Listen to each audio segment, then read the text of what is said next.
Check 1, 2.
Awesome, awesome.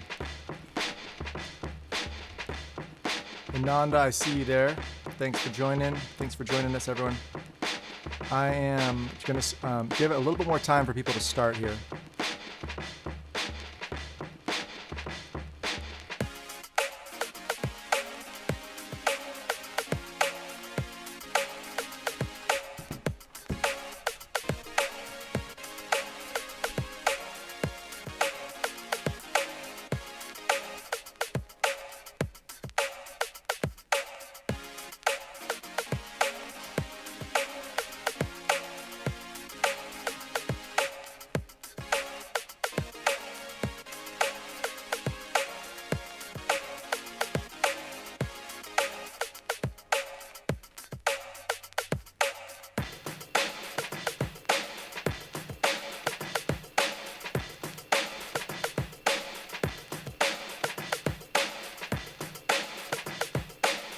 Hey Ananda, how's it going, dude? Thanks for joining the class. Yeah, I just want to make sure you can hear Ableton going on right now. Before you did, but exactly, I just muted it. Awesome. Okay, cool. I just wanted to double check before I started. Cool, man. Okay, I will be starting here very soon. Awesome. That sounds good. Yeah.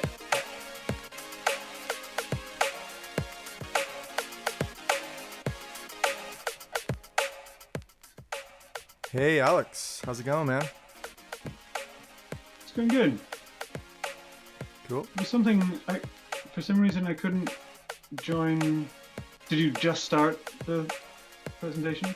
No, I haven't started yet. Ah, got it. But we're about to. There are a couple of people on, Ananda and people. Yeah, I'm going to wait probably till, I don't know, 6:10 or so to get going here. Oh. Well, but I think people are getting a message saying the meeting has not started. Really? Yeah, that's why I was saying I'm a little confused how other people are in. I know. Interesting. Because I went to just go get to it from a browser. Yeah. And it's saying the meeting hasn't started yet. So let me try a different way. Okay. I was thinking about just starting, and it is going live too. Just to do that, you think? Yeah, I think you should start it so that people can actually join, because I think you're blocking people without doing that, so yeah. Oh, how am I blocking people? By not starting it? I see a message that says the meeting has not started. That's so weird, because I'm obviously in here. Yeah, but have you started, does it have a thing like start the webinar? Yeah, I pressed that. Oh. Yeah. I'll try it on another browser, but... I mean, Ananda got in. Thanks, Ananda, for getting in. Yeah. Just making sure. Yeah, it says I could join it, but it's already started. It's live. Yeah, I'm getting this meeting is not started in another browser too.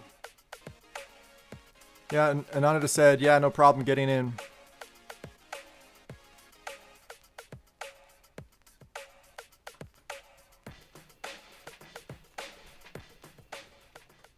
Okay, maybe...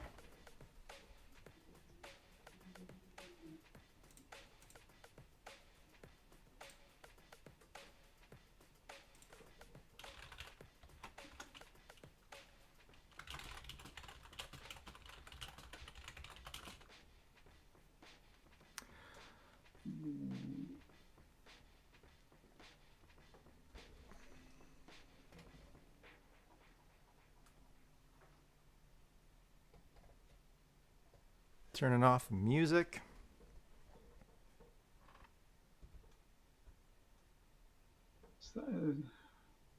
Also, you're on here as one of the hosts. So maybe I'll log off at some point, but okay.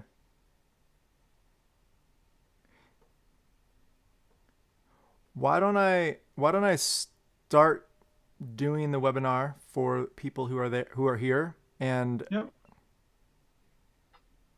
Okay. and maybe you can try and open it up on the backside somehow, because it's open as far as I see. Okay. I will try that. Okay. Thanks, man. Okay. All right. Oh, Troy Brown just joined. People are joining. All right.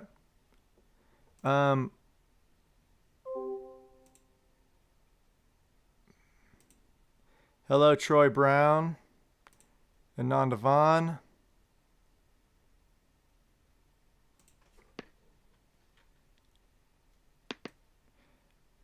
I just had it to where you guys can actually talk if you guys want to.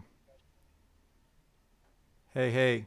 All right. So I'm going to get going here in just a moment. I'm just going to do a little intro for everyone online. There might be some issues with people joining.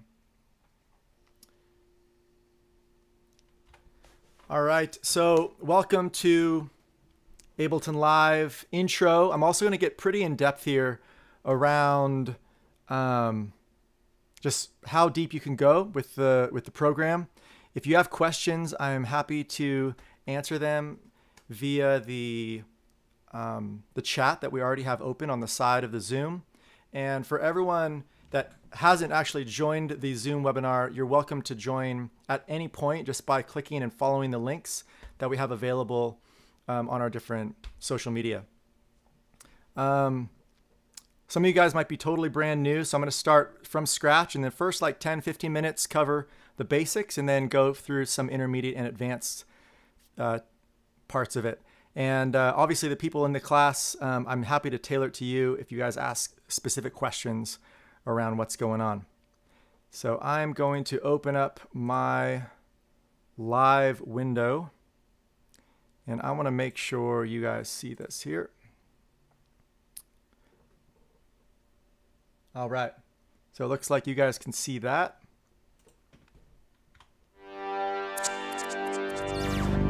And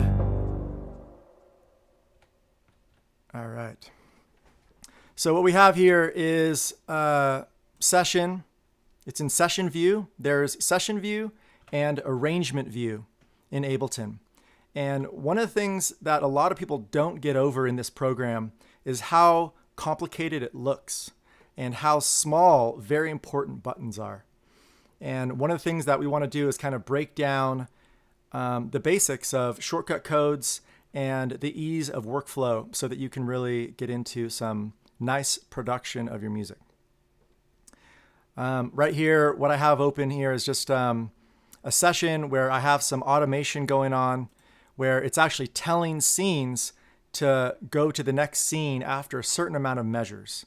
This is a way that you can create practice tracks, you can create backing tracks, and create song structures and flows, and then bring it over to the arrangement view. And I can give you an example of that. So this is kind of looking complicated off the bat. So what I'm going to do is start from scratch. I'm going to go in here and go File, New. And I'll just save this untitled one here. All right. So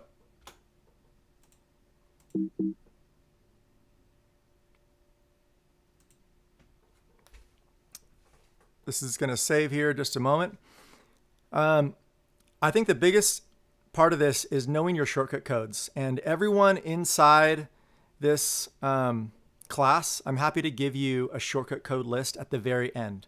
Okay, so stick around and I'll give you these shortcut codes that should speed up your workflow a lot. That's one of the things that kind of slows people down and gets people discouraged is that it takes too long to be creative on the program. But there are some really good workflows we can work around. So this is my Ableton, my scene, how it's set up when I open it up. I have this effects channel and I have these extra channels all going through this all so I can kind of clean it up and make it really nice and clean. For everyone else, when you get the program, you will have one audio track and one MIDI track. And everything else here that I have will be gone. So I'm literally going to start exactly from where you're at. Maybe one difference might be that my return tracks, I have created some return tracks that I really like, specific effects, 3 different reverbs and 3 different delays. So that might be something you might want to try. And then you save that as your starting scene, as your starting set, excuse me. So what we have here is our audio track. When you click this upper left-hand upside down triangle, it opens up and expands all of your sounds and samples. When you're talking about dropping in samples of kicks, snares, hi-hats, or even loops, you can put them right into your scenes here. One example is I'm going to type in our search menu loop. Okay, and this is an area that you can literally just drag and drop your loop. Now what happens is it drops into the BPM of your Ableton scene. This is showing 105 BPM, whereas this loop says 82 BPM. So it's going to be faster than what the loop is supposed to be at, and that could do some warping.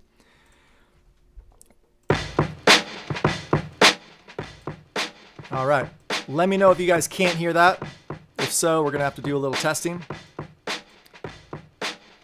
So that's just basic drag and drop of a loop, and this is something that people do in Logic and Pro Tools as well.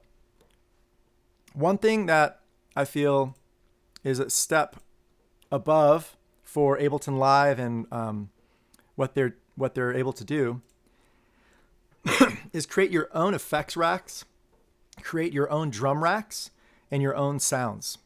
This is kind of more advanced.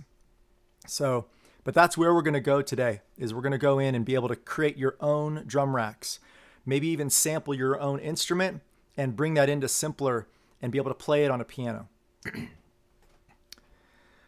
So what you see here up in the upper left-hand corner are my favorites. And how I created this, if you're in Ableton Live 10.1 or above, you have this option of favorites. And I really suggest you guys use it by going into audio effects, for example, clicking on something that you like, and then being able to save it as one of the colors by right-clicking on Saturator and then bring it into your effects. And see how it turns purple?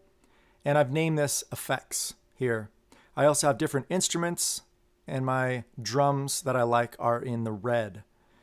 So these folders enable me to jump into sounds that I like right away. I don't have to search through larger, like the vast all samples area, right? This could be really tedious and take forever to just get what you like. However, when I come into the program, I already have all of these things that I already have chosen that I really like.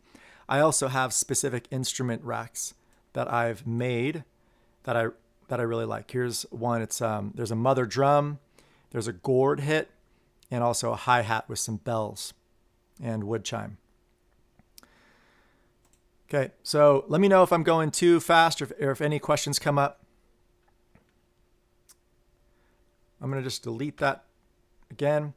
We have 2 different tracks. Once again, I mentioned this, which is I go Command T to create an audio track. That's a shortcut for creating an audio track. You can also go, right, create and bring that down to audio track, and it shows you all the shortcut codes to the right of the description. And then Command Shift T brings up and creates a MIDI track. So try and follow along. If you have Ableton in front of you, try and follow along with this. I'm going to type in up here the word Simpler. Okay, and I have Simpler in many areas, but I'm going to go into my instruments, and Simpler has a bunch of presets here. All these presets are these really cool sounds. You should definitely download them. If you don't have these yet, go to ableton.com, sign into your account, and download all of these packs. These are free for you if you've already got Ableton Live 10 Suite or above. So now going into Simpler, I want to just drag and drop the main folder into a MIDI track. Now look at this. It's an empty program. It's like it's not making any sound for me at all when I play it. And that's because there isn't a sound associated with that sampling device yet. If I drag and drop something that's already made, right, then that's that's a way to then listen to that. Right, so that's already created in that ambient evolving sample pack. That's one that's pretty cool. So going back to the original one that is just Simpler on its own, it's completely empty. This is a spot that you can take your own sample or a sample that you found on Splice or any online or song, and drop it in here and be able to play the tones on your keyboard, your push 2, or whatever MIDI instrument that you have. So what I'm going to do is just go into an basic sound. Let's see here. What do I want? I'm going to go in and get a sample of a guitar. So I literally drop that right in.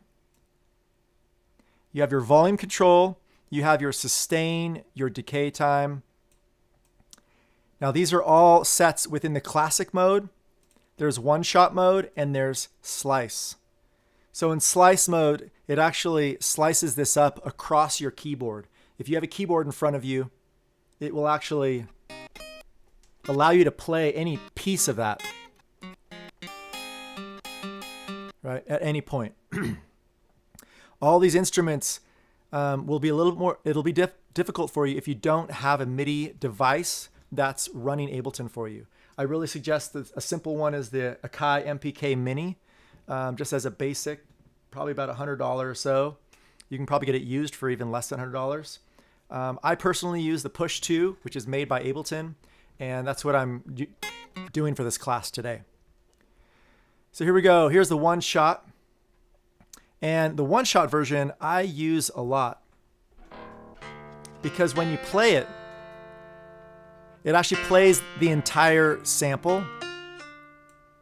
Okay. But sometimes you don't want it to play all of that. You just want a sound of it. So I just want this sound right here. And this is where you want the fade out to be nice and sweet. The fade in, often you don't want it too drastic because you won't get the attack you want to play it. So now on your keyboard or your device, you can actually play and changing the pitch of that one hit. You're splicing it up. Slicing it up. So that's one example right there of being able to be able to get that going on. Now this is a MIDI instrument. So I'm going to turn on my click and just play this for you guys. I want to make sure you guys can hear my click on your side as well.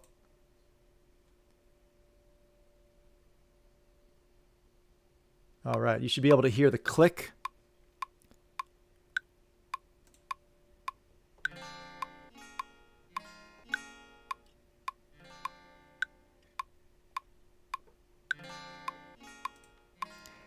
And now it's showing up as a MIDI instrument played in these areas right here. So that's where you can go and have an acoustic instrument turn into a sample that then you're using a MIDI controller to literally create a MIDI track for that. If you want to quantize that, there's a quantize button that you can literally press right on the push 2, or you can go Command Shift U, okay? And this brings up a box. I don't think you guys can actually see it. Oh, I guess you guys can see it up there. Not the Zoom people, sorry. But it brings up a box where it says quantize 2. I have it to the 16th note, adjust the start, not the end, and amount 100%. I click OK, and it just did that. Now, sometimes if your quantization or you're too off with your hit, you can then manually move it over by selecting that part and then being able to, I'm just pressing the right arrow on my keyboard over to adjust that to a different area. I'm just kind of guessing based on, you know, where the beat is. So it's kind of making this really square. All right. So that's using Simpler and being able to, I'm just going to go back one more time and just give you an example. I actually put Simpler in my instruments right here because it's something that I can often go in and just bring an empty track of Simpler, right? And then maybe I have a sample from an audio that I just did. All right, maybe I have like a trace or one of these instruments up here. I sample it. I take a portion of that and I literally can drop it over to Simpler. An example of that is, see, this right here can actually act. Any loop can actually act as triggering the Simpler. Any sample or loop. All right. So that's like a full loop right there. I'm just going to go ahead and just bring this into, and as you can see it right there, you can see the whole waveform, one shot or slice. Now the slice is kind of cool when you have a beat like this, because right away, if you have a keyboard, right, you can then actually play. Some of these sounds are better than others, but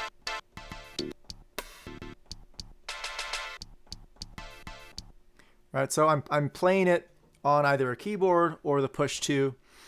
If you're not hearing the sounds right away, it's because it's not set up in the right location. There should be, I believe, 127 options, so you might need to key up or down, octave up or down on your keyboard to find out where that slice location is.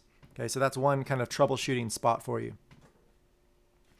Question here is, how did you change between the one shot and slice? I was clicking on one shot or slice. That's it. It's as easy as that. I'm just using my mouse to go between them, right? You can also customize your one shots if you're like, oh, it sliced it up not how I wanted it. You can actually move these. You can even delete some of them by double clicking them so that they can be longer, right? That's a little bit longer now. So a lot of customization within Splice. Let me know if that answered your question, Ananda. It's literally clicking right there. So Simpler is an amazing tool within Ableton to use samples of your own or others, and then customize them as you want. Awesome. Glad that helped out. So that's what I wanted to go through with Simpler. If you have any questions, let me know. And Troy Brown, looks like you might be trying to say something, or I see you popping up on the screen big for me over here. Are you guys also seeing that? Anyone else? Anyway, I hope you guys can still see my screen. Let me know if you can't. So here we are with the next part, which is going into drum racks. So everybody wants to be able to, you know, find some awesome samples and use them, right? Let's just find something basic. And you can literally drag it into an empty area or any audio track, right? And then it will play. And you can also stop these. Everything that is a square in session view is a stop, and the triangle here is a play. You can play different areas and stop different areas. This is a really awesome tool. The push is a physical device. You can actually have the same visual and be able to see the exact same things that the screen is, so that you don't even need to look at a screen anymore. So another cool thing. Awesome. Thanks for letting me know, Troy. You're just big on my screen for some reason, but that's all good. It looks like the class is going on still. Everybody can see. So I'm going to take this loop of the cajon, right? And it's like, you know, I don't know if that's really like the exact loop of the cajon that I want. So it might be that you go into a drum rack, and I'm just going to use my upper area here for the sake of what you guys might do to find it, which is type in drum rack. If it doesn't come up, it's not going to be in samples. Go to instruments or drums. Not showing up there. There it is. Okay, so capital, maybe that might work out. I want to make sure you guys can find this too. Drum rack. Find your drum rack, okay? And you can open it up, and there's a bunch of potential options for you in drum rack already created, right? Already made kind of drum racks. But there are times when you're like, if only I could create my own drum rack. And that's where Ableton comes in and kicks butt. Is that I'm going to drop in an empty drum rack here, and you're seeing all the options of all the drums right here. And it even tells you which note on your keyboard that will trigger each part of this drum rack. Okay, this is important. E8 is going to be all the way up on the right-hand side of your keyboard. You're going to have like an 88 key keyboard or octave all the way up to find that. If you go all the way down, right, C-2, the middle of your keyboard is going to be about right here. And this is where most drum racks generally have their drums. I'm just going to go ahead and give you an example of an already existing drum rack. Dragging it in to a new MIDI. And as you can see here, they put it right here on the drum rack. I want to make sure you guys can see my... Oh, you guys can't even see my cursor currently, huh? That's unfortunate.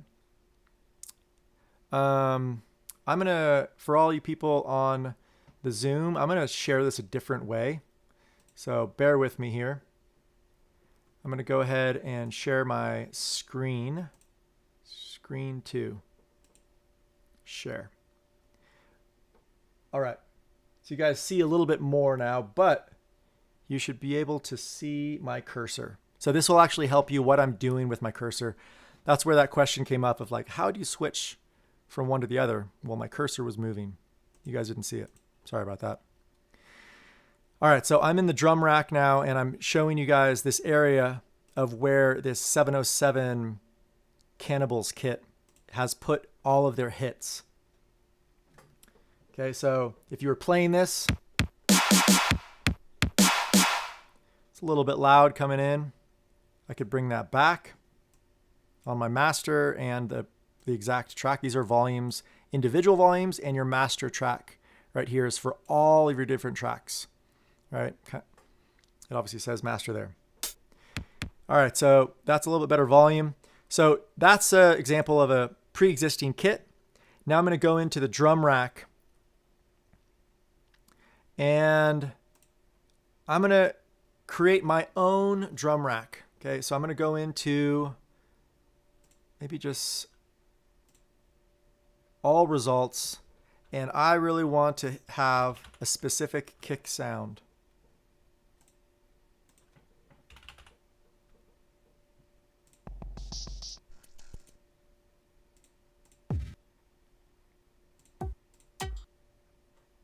All right, so they have a bunch of kicks here. Now, even if something's looping like that, you can bring it in, and because you know Simpler, you now know how to customize it within this drum rack. Okay, so this is actually within this one little click here, Simpler has been placed here for you guys. Okay, and I just want one of these hits. It's a one shot. I'm going to go ahead and bring that exactly up to land at the beginning of that kick. Make that 0 transpose. The fade out's going to be like that, so it's not too abrupt. All right, so there's a kick. Haven't put too much behind it yet. Let's go ahead and get the exact snare we want. All right, so check this out. This snare, it doesn't actually have the attack that I want, because when I hit it, I want it to actually attack right there at the large part. So I'm then doing the exact same thing and moving the fade out, transpose to 0. All right, let's do one more, which would be the hi-hat.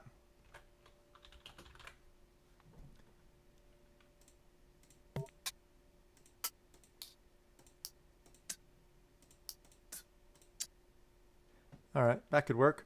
So I'm just kind of putting this in the area that I usually have kick, snare, hi-hat, so that my fingers get used to the similar positioning, because it actually is a tool. It is an instrument that you have to get used to playing it a certain way. Everyone in Zoom, please let me know if you have any questions. I'd be happy to answer them. And for everyone else that's out there just on the live feed, you're welcome to join the Zoom if you want, just by following our little descriptions and buttons. So here we go. We have our kick, snare, hi-hat. Right? I can actually play it on the pad or the keyboard that I have. And instead of having to play it, let's say I'm a guitarist instead of a drummer, right? Which is actually true. So I'm going to just double click here, and it instantly will create a MIDI track on that scene. And right down here in the bottom part of Ableton, you have two views, right? This is showing the instrument and almost like a keyboard view of it. You can actually fold it so that it shows just the areas of the keys that you have. And then also, this is where you have the drum rack and you have your effects that you can put on afterward, and that's what I'm going to get into in just a moment here. So this is really important to be able to switch between these two. If you have two screens, I really like being able to have two screens, because when you have them both open, both are shown simultaneously, and you just can visually go back and forth really easily. All right, so instead of having to play it, I'm going to go in here and just put the kick. Actually, you know what? Let's go into the one that I made. Yeah, so it's pretty simple, right? We have kick, snare, hi-hat, and it's just showing those. And so I'm clicking on the kick here on the 1 and the snare halfway through. I'm going to press B. Now B is the function to draw, and I just drew in the hi-hat. Okay, it's going to be pretty generic.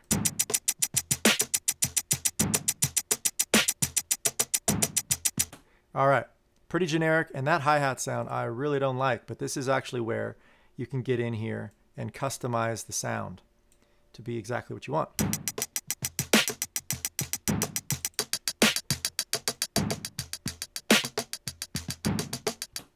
All right, so our hi-hat is just hitting on the 16th notes, 1E and a 2E and a 3E and a 4E and a.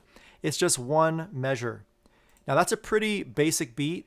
Now what you can do is click, I'm going to go back, instead of drawing mode, I'm going to press A to get back to the other mode. I'm sorry, B again, which it's B to bring it into drawing, and then B to get back into your basic pointer.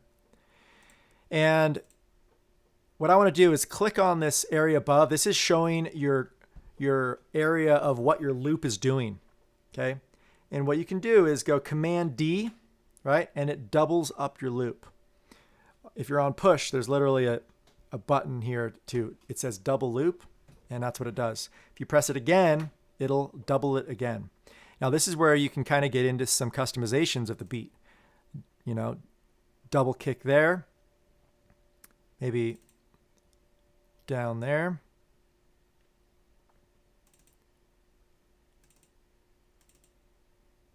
And now I can play that.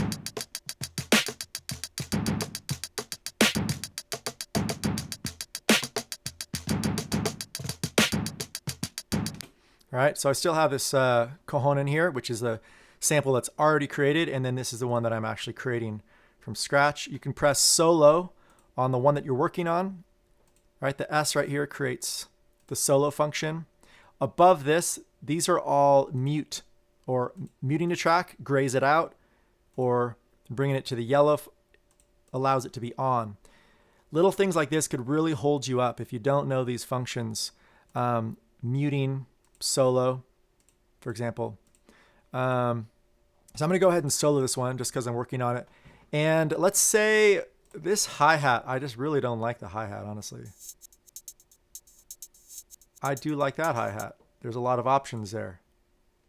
So I'm going to move this and create a sample in that same location. I just dragged it right into the same location as the other hi-hat, and it allows it to play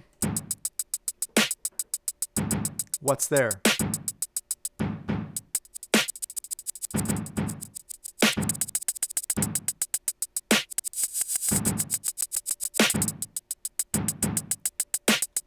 All right, so there we have it. We have a beat, pretty generic. The hi-hat is feeling super quantized because I drew it right to that 16th note. This is where you can come in and create grooves and create some feel. This is where like hip hop and the feel of a live drummer can come out in your production. Now I've already have my groove pool here of specific grooves that I like. You can create your own. You can save them. Okay, how you open up your groove pool is by clicking this little squiggly button in the bottom, the middle of the page, or left part of the page, right here. And yours will probably come up empty, but you can do is click on this and say groove. And all of your, make sure that you're in all results. If you're not in all results, it's not going to show up, right? If I'm in drums, groove won't be there. Instruments, groove won't be there. Audio effects won't be there.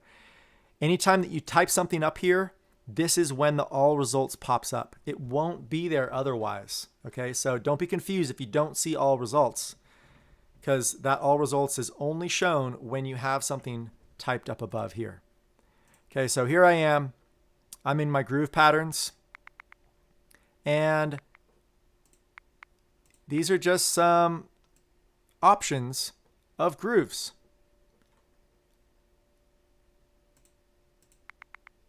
So this is let's just go ahead and bring in this triplet.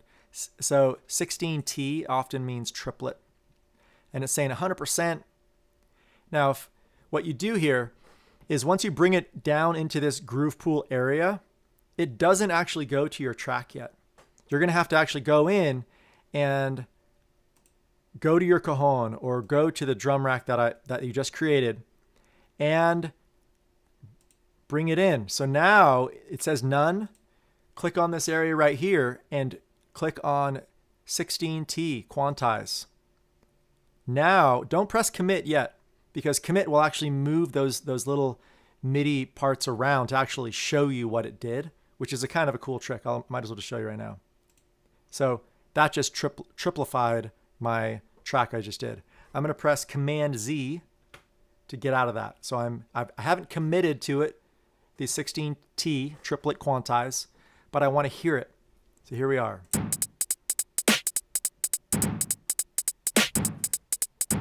So right away, it's completely quantized to the triplet note. Now,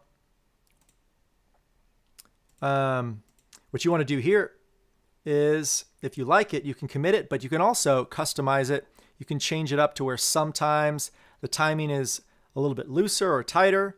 You can also randomize it, so sometimes it matches the grid, sometimes it actually gets the feel of the triplet. This kind of brings in some AI, artificial intelligence, where it's actually emulating a real drummer and the inaccuracies of a real drummer. Velocity as well. You can have it create some velocity changes. So let's see. So once I created these changes up here, it's still just kind of trying this out, right? 16T quantize. Let's see what that sounds like. I'm going to go ahead and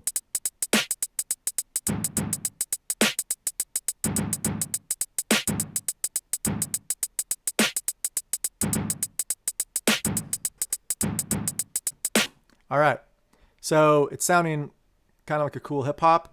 The mix is still not that good. So I can go in here and each individual track has its own volume. It has its own transpose, fade. And I'm gonna go ahead and bring my hi-hat. For some reason, it always seems to be too loud where it comes in. I'm gonna bring that down by almost 6 dB. That's quite a bit. Listen to that again. And here is a trick I'm going to show you guys that is amazing, which is it's called Drum Bus. They have a lot of presets on Drum Bus, but I'm just going to go ahead and bring in by sliding it right over here. Okay, so it's right next to my drum rack. All of the effects that you want for that drum rack can be right here.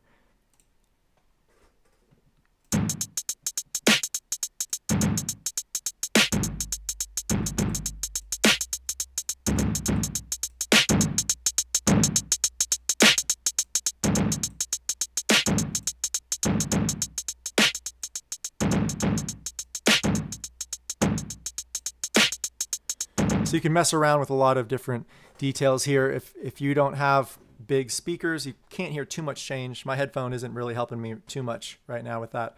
If I am mixing something like a kick or bass, I'm going to have my monitors on, maybe even a sub engaged, so I can really listen to it.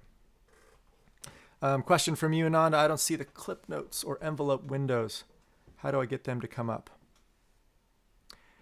Clip notes or envelope windows.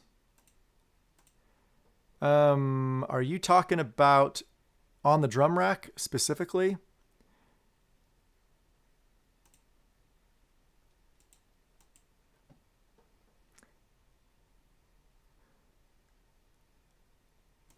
Yeah, let me know. Now it's a drum rack window. It's changed. Yeah, so I'm actually up here on the top of the screen and I'm changing between tracks up here. And this is going to change what shows up down below. Now, if you're not seeing this, it might be that you're in this other view, which is showing the MIDI track that's in that channel, right? Nothing shows up unless you have a MIDI track on that channel, right? So this is, okay, that's what you're asking about.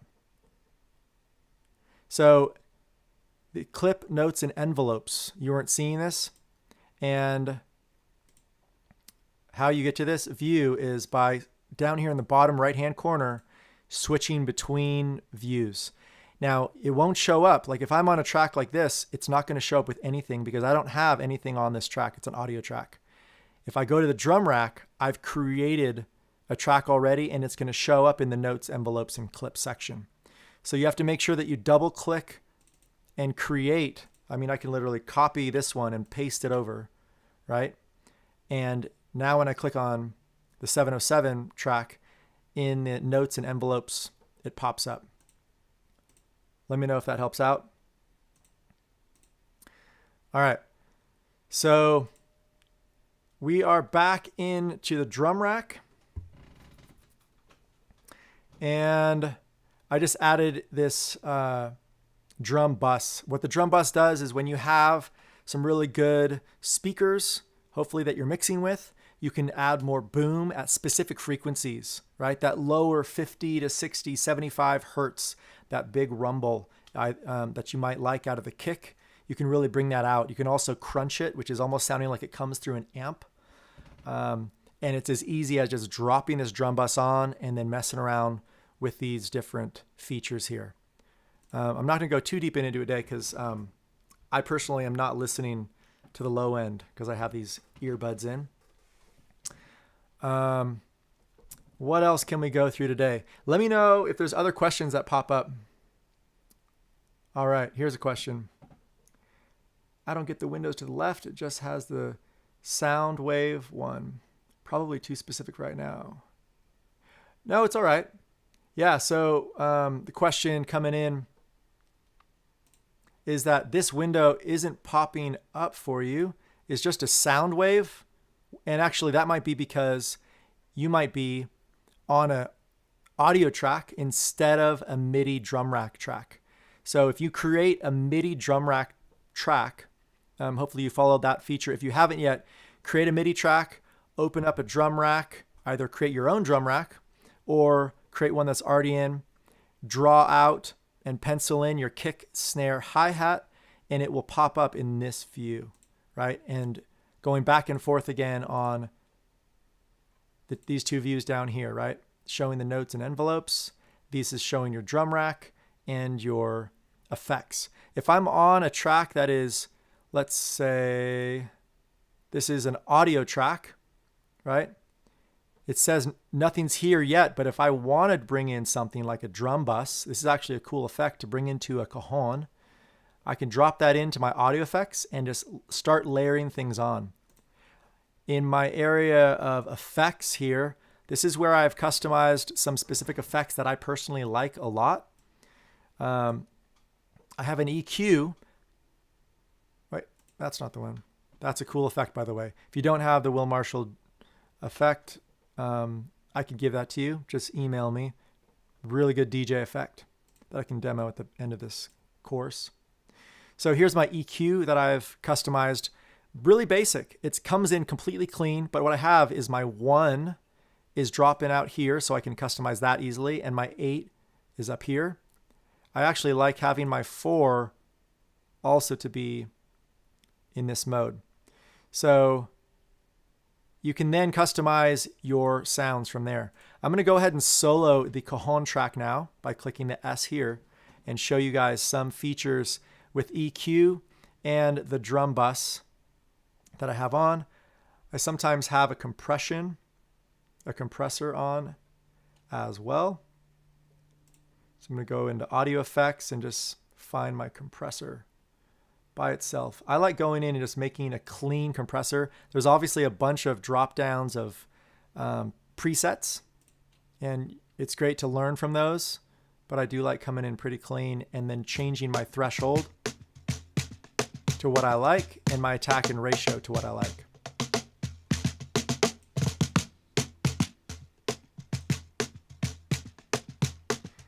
All right, notice how I'm going to take this drum bus off, and notice how much of that low comes out. I'm going to mess around with some of these features of boom.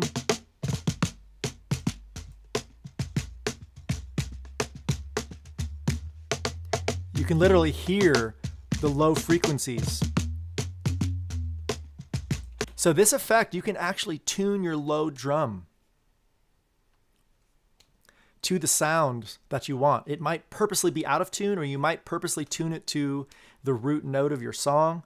It can have a drastic change in the overall feel of a song to have that low kick come in at a certain frequency. And this is the easy way to tune all of them all at once, right? So tuning to your song, something I used to do, I had Ableton Live since it was like 3.1, and these features weren't here. I would literally go in and change the pitch of the kick, which is kind of an old school way of tuning it to a song. But this drum bus way is great because you can actually adjust how much crunch is there how much drive. And now we also have this EQ and showing all the frequencies that we can then even pull up specific areas.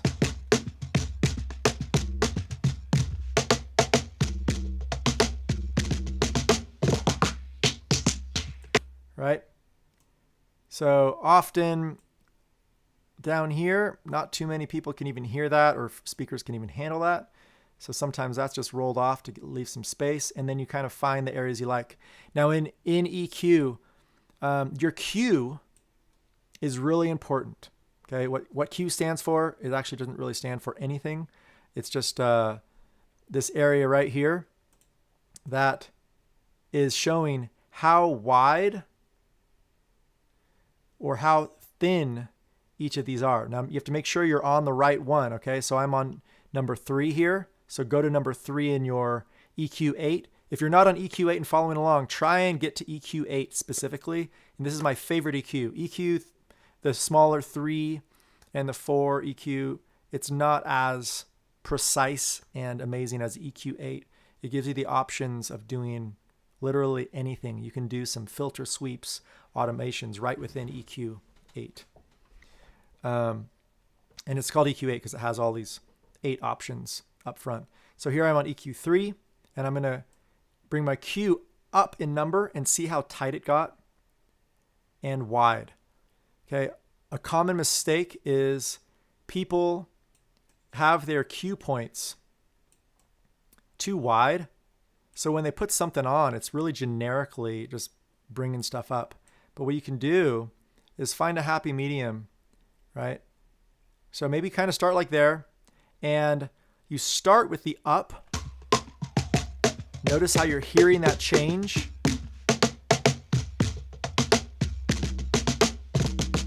Now that's kind of a part that was kind of peaking a little bit. So you now, once that is there, there's even a rumble coming through here of feedback. I'm going to go to my gain right here. Instead of having to pull this down and change my frequency, which is at 63.5 hertz currently, I'm going to go to my gain and just bring that down. And then I go to my Q and tighten that up. Now notice how I'm at -12. -12 is too much of a drop most often. I just want to reference Oz Fritz here, amazing producer. He generally creates these cutouts in 1 to 3 dB, -1 to 3 dB. Sometimes 6 if there's something big. Okay, so it's another common mistake is too much of a dropout. Notice how when I get smaller like that, I'm at 2.62, -2.62 dB, and then I'm going to tighten my Q point. All right, those are the types of subtle changes you want to use with an EQ. And you want to go through here. You can add obviously 5, 6, 7 and have all of these options here. I really like to keep these in the same order as much as I can, right? So this 2 actually might be that area, right? And 3 might be up here. So just a preference of kind of keeping things clean. Cool. I'm glad you got that part you're asking about. Now, this is all fine and dandy because we have all of our effects inside the cajon, and we're like, wow, we really like this, right? I obviously haven't spent too much time on this today, so I cannot say that specifically. I'm going to actually change up a few things here, make my Q point smaller since we talked about this specific area. And now I'm going to go in and create, by selecting all of these, a group. Okay? If I go, look at right here. This is showing up for you. So this is showing you Command G is your shortcut for grouping. This is something that you can also do with tracks up here as well. You can use Command G. If this isn't big for you, or if you want to get rid of it, go back to your specific. Right, let me do Command G so that you understand what that is. And then I'll go to my next thing. So I'm pressing Shift to select all of them, and then Command G. And what it did is it grouped it right here into this audio effects rack. Okay, this is actually something that you can now save as your own.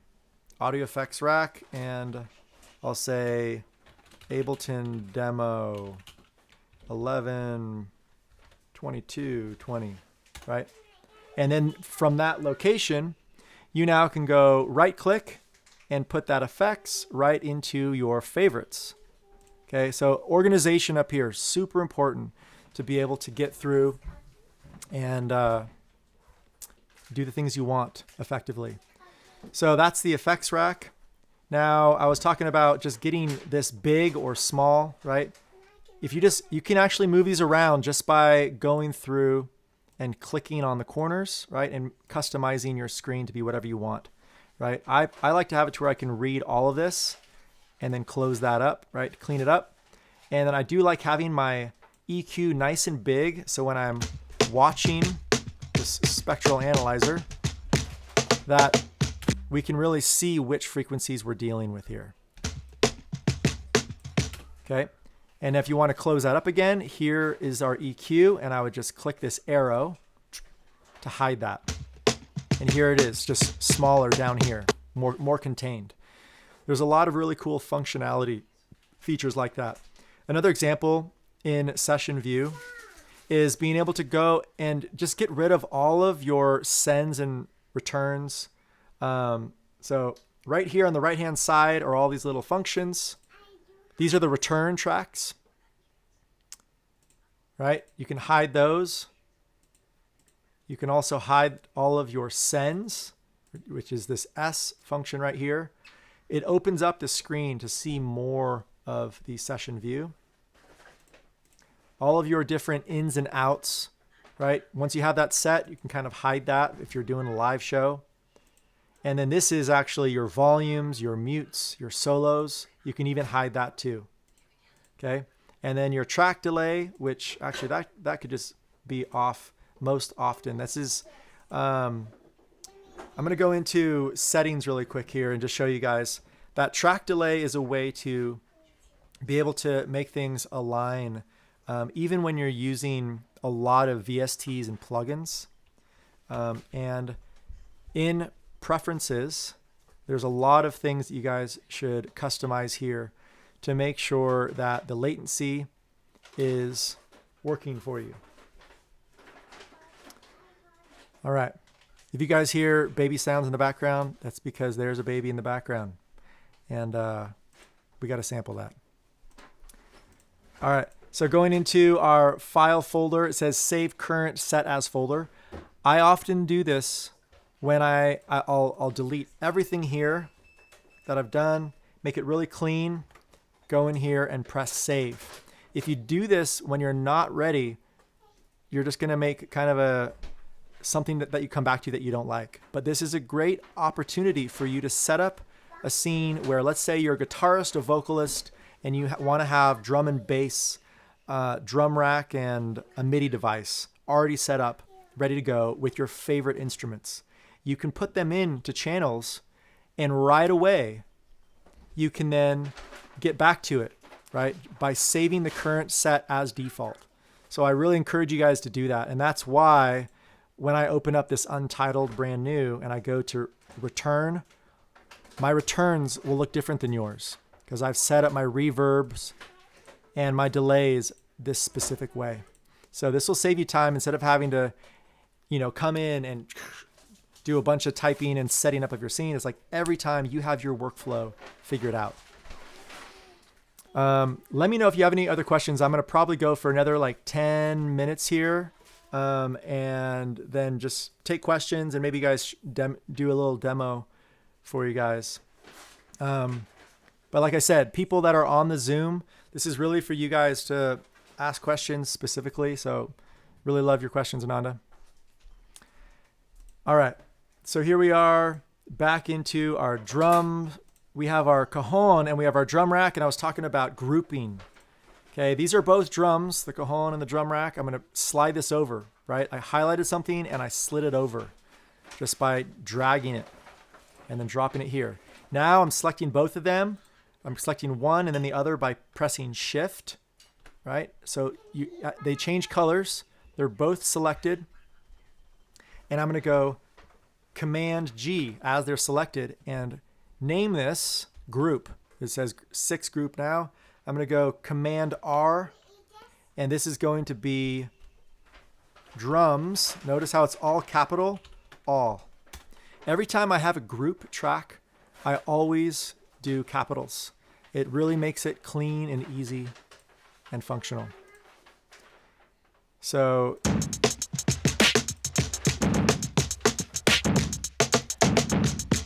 there's the track right there.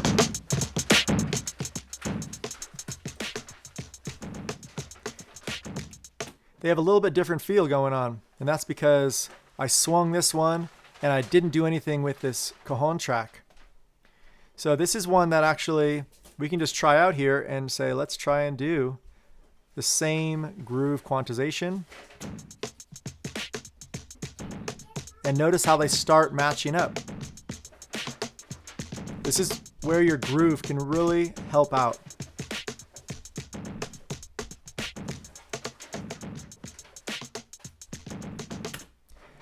All right, so one more thing I'm going to go into today is going to be creating another MIDI track.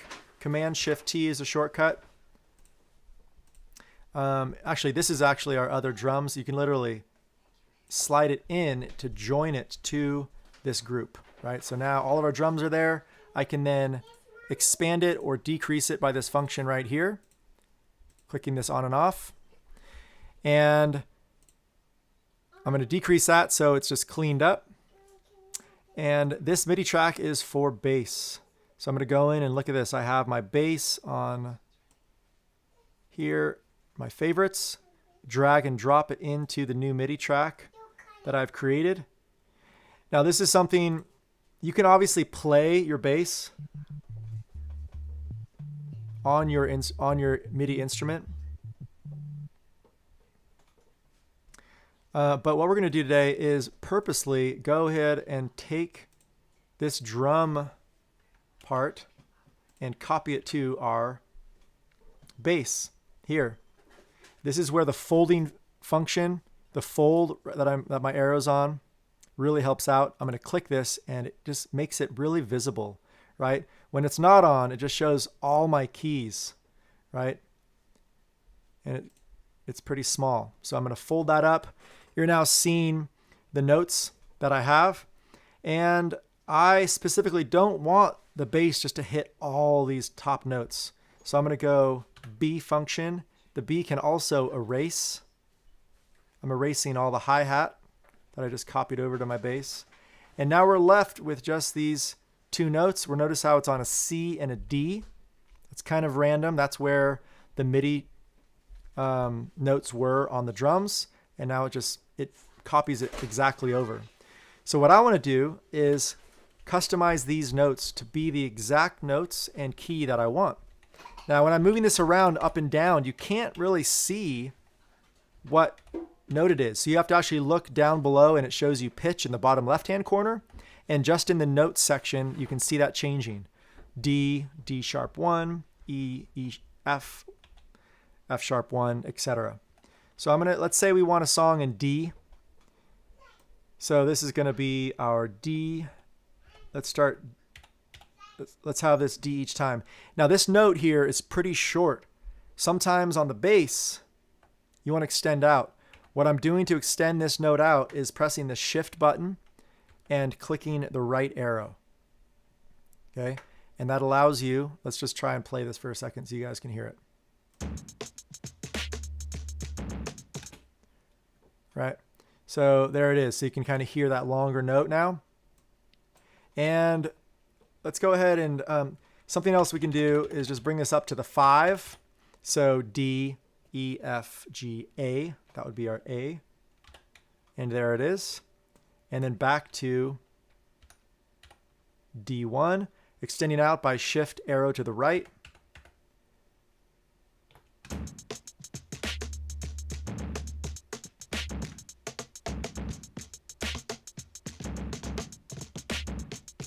Now, this is a really quick way to be able to have your kick and your bass be matching, is to take your kick part pretty much and you're just replicating it in the bass and extending some of your notes out.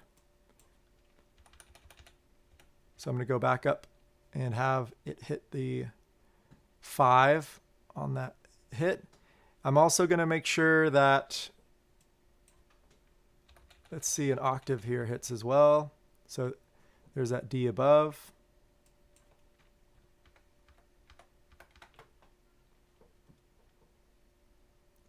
Alrighty.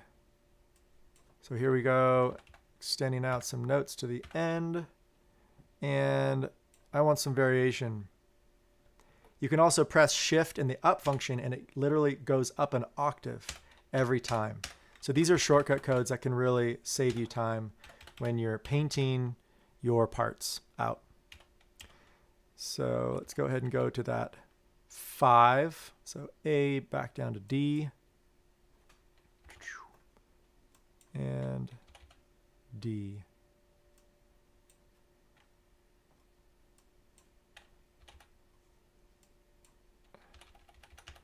A here. All right.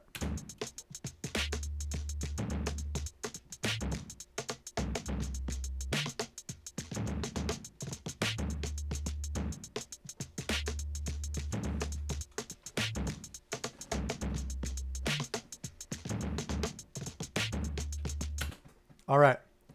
So that is how I would connect the bass to the kick. And what I'm going to do right now is go into a folder that we have. And this folder from SF Garnish, which is where we have all of our online classes. We have a whole curriculum of 36 hours per short course, and all the way up to a producer program, which is 120 hours, and then 430 hours for the academy. But we have this curriculum, and I'm going to give you guys just a piece of a helpful tip here. And that is the shortcut codes that we really could utilize. Okay, so anyone on the live feed, if you want these shortcut codes, just email me. I'll be happy to share them with you. Email sf@garnishmusicproduction.com. It's just a short list. You guys could find these, I'm sure, online somewhere, but I'm going to message everyone on the Zoom with these shortcut codes. All right.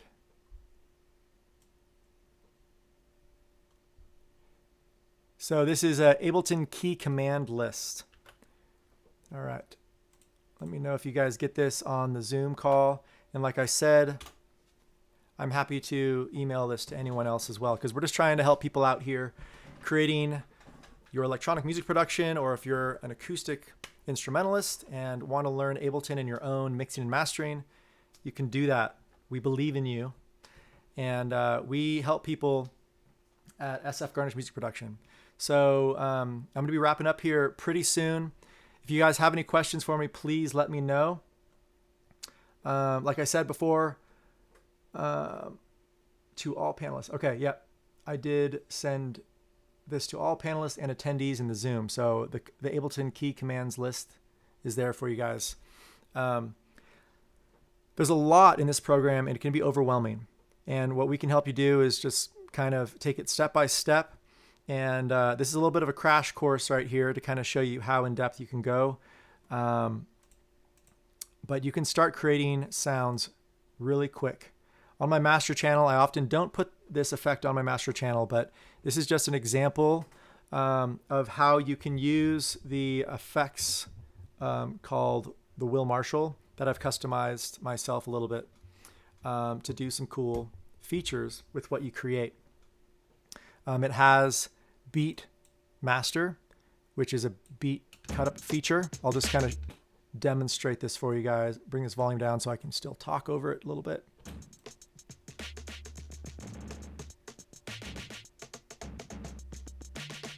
All right, so you can kind of cut up a beat, fade to gray. It's a great way to end a song, right? Or just bring it back behind you for a piece and then bring it back in again. Now, fade to gray, these are, you can learn a lot by just looking at what this this effects chain has created, right? So I'm opening this up by clicking right here, and it says fade to gray, and watch this. As I engage it, you can see the filter happening where it literally disappears in sound, right? It has some automation going on with this one knob. Simultaneously, it has a delay that pops on, right? So there are a lot of features here that I would really encourage you guys to check out. This actually just turns on the EQ8. Notice how it's using EQ8, and it's mapped to this area called fade to gray. Okay, if you go back to the instrument rack that where was that? Not the instrument rack. I did the cajon, yes. Notice how I created this rack for the cajon. All of these macros that are macro 1, 2, 3, all the way through 8, this is what it comes in as, right? When you group something. And then you can actually start mapping things to your macros, okay? So an example of this is, let's say this frequency right here, you want this to go up, right? And cut out similar to what you just saw in fade to gray. So I would go in here and right click and map to 7. Now see how that starts affecting that one area there. And you can also rename this, right? And this is kind of fade edit, right? And that's how fade to gray was created, by editing your macros chains and being able to affect things just through these few knobs. If you have something like the MPK Mini Akai, that's very common.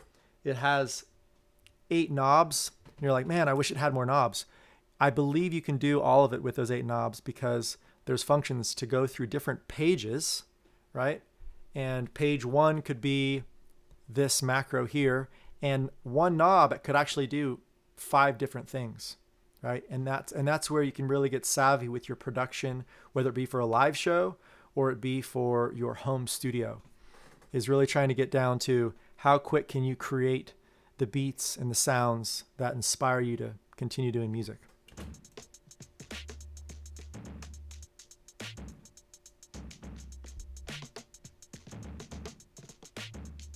Obviously, it just disappears when it gets up to that higher frequency.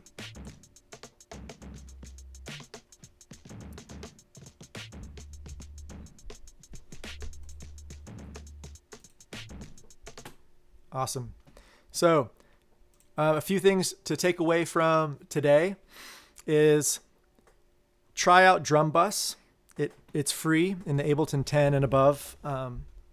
And if you have not gone to ableton.com with your license and your account and downloaded all of the free packs, I suggest you do that. One example of an easy way you can do this is in the upper right-hand corner, right? It shows you your packs and what you've downloaded right here. And it actually shows you what there is to update.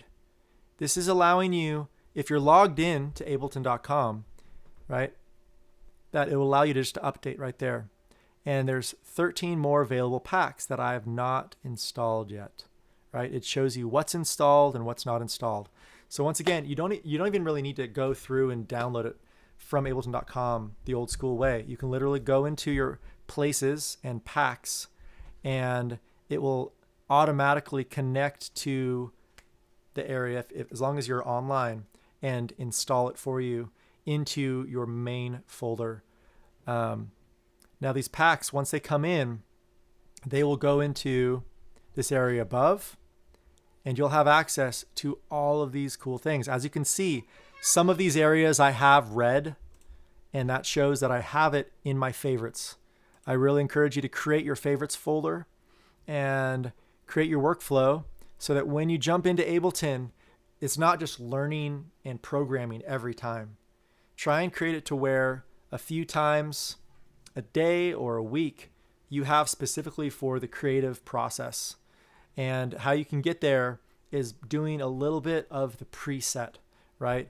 Getting yourself set up for success, being able to bring in the workflow and the ideas you want up here and throw them on and start playing around with them. The Push 2 is a great tool. I've been using the MPK Mini for a long time, along with many other MIDI devices. And when I've got the Push 2, I am with Ableton. I have multiple of them now, and it is a big upgrade.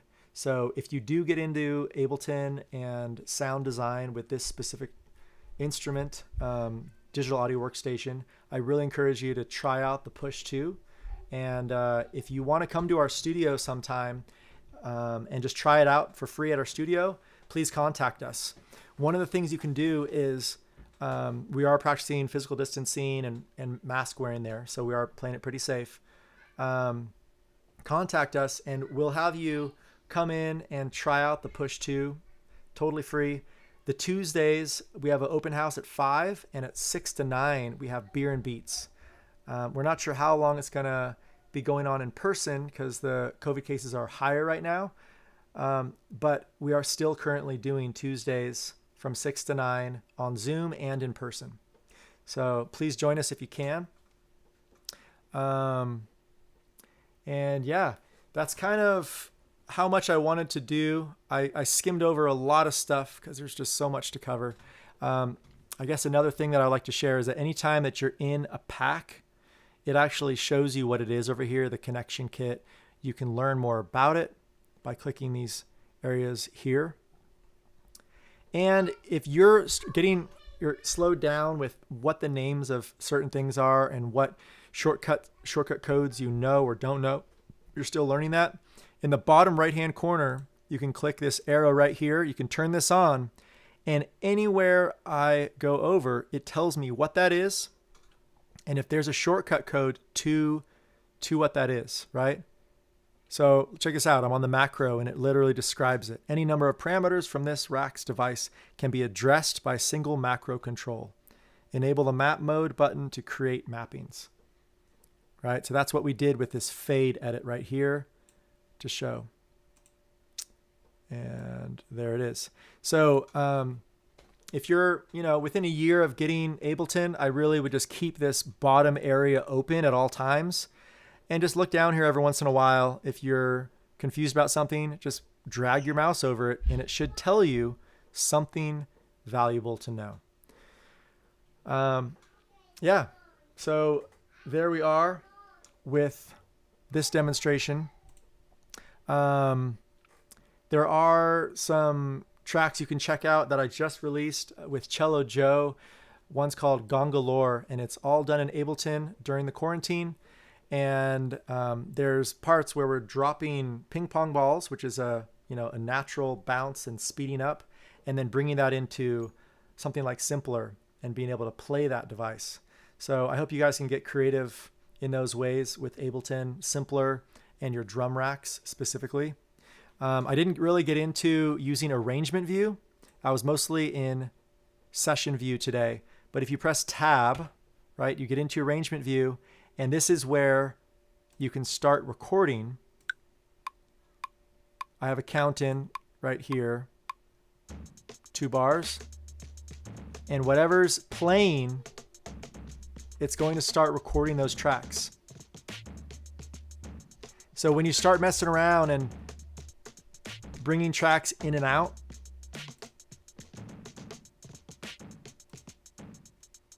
you can see it over here where which track drops out and which track stays in. So this is where you start painting your sounds and your song structure starts coming out here. All right, I'm going to go ahead and zoom in by pressing the plus function. I'm also in a mode that it follows the cursor, right? By going Command-Shift-F, you can follow it or not. So a lot of small tools like that. I'm going to go ahead and stop this by the space bar.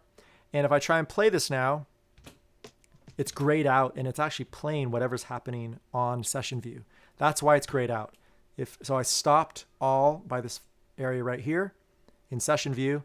Now I'm going to play this and watch. It's still not playing. Okay. If it's not playing for you, it's a simple fix, which is just going up here and clicking this area right here and engaging it. Ableton 10 and above has a function of A, which brings in automation or not. Really helpful. I love the cleanliness of not using automation, being able just to visually see, cut up, and move around tracks as I want. And then when you want to start automating it, you can actually press the A function on your keyboard and move things around. Now notice how this is going to now, without my hands, right? It's going to then move the fade edit macro all the way up and back down again.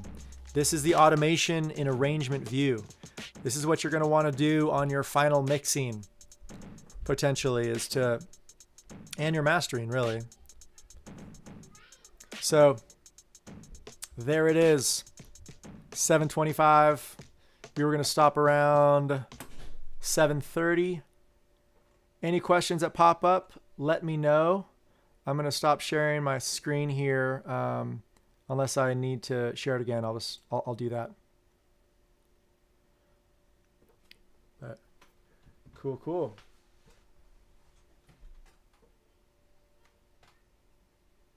All right. And for everybody that was in the Zoom, click in the chat, and I've shared all of the shortcut codes, or a big chunk of shortcut codes for Ableton Live 10. It's called Ableton Key Commands List. All right, talking about how to zoom out, how to get to MIDI tracks, audio tracks, shortcut codes, increasing your workflow.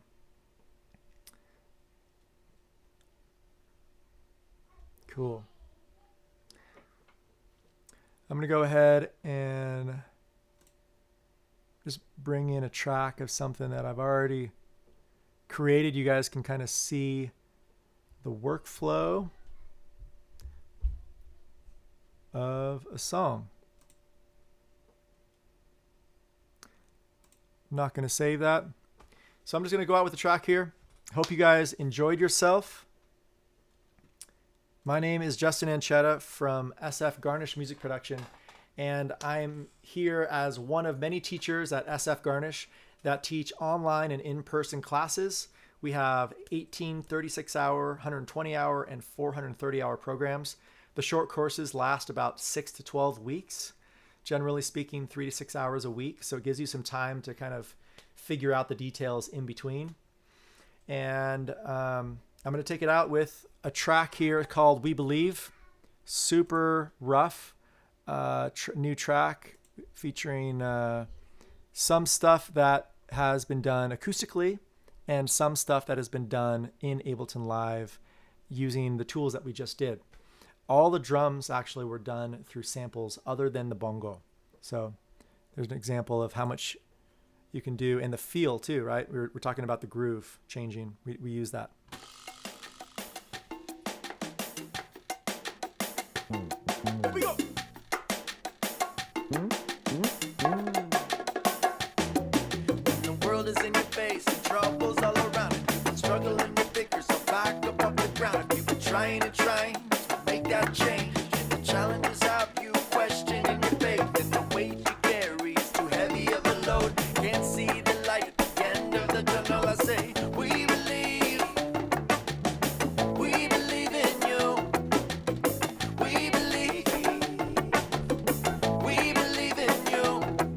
And the struggling has you with your head looking down.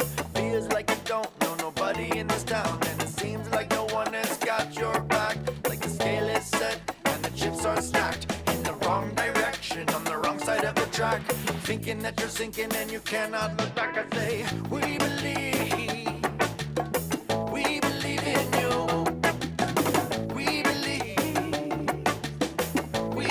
in you. Sometimes it takes a little lift, the sun breaking through the clouds, a million songs from your doubts. We're not meant to do this alone, so reach out. Thanks for joining us on the Zoom. Really appreciate you guys here. I'm going to sign out pretty soon here. We believe in you. We believe in you. We believe. We believe in you. We believe in you.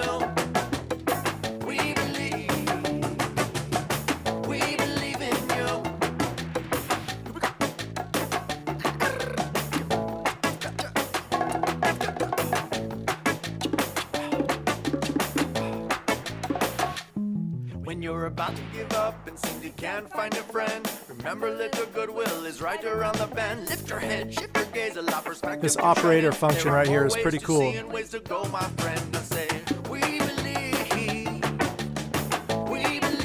you. It's a white noise with the auto filter, so it's cutting out certain frequencies and fading up or down.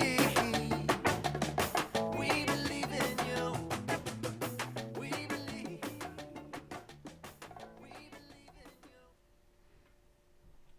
Yazum. All right. This auto filter, I'm just going to go in really quick and just show you guys the movement of it. So the frequency sweep that's happening. On the wrong side of the track, thinking that you're sinking and you cannot. So see how right down here, this frequency sweep, if I show automation, I'm just going to make that 1 so you can kind of see that. That right there is showing that sweep up in the auto filter, and this is set to noise white, N-O-W, now. All right, signing off on the Zoom now, and for everyone online, let us know if you guys have any questions. Go to sfgarnishmusicproduction.com, and we'd be happy to answer your questions for you.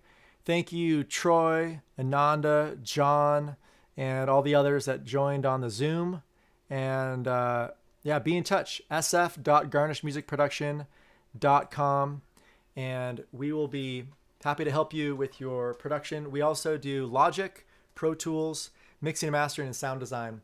And some of my favorite people in production teach at our school, such as Oz Fritz, Danny, Mike Cochran, and there's a whole list on sf.garnishmusicproduction.com. So thanks again for being with us, and I'm going to sign off now. Let's see if this works.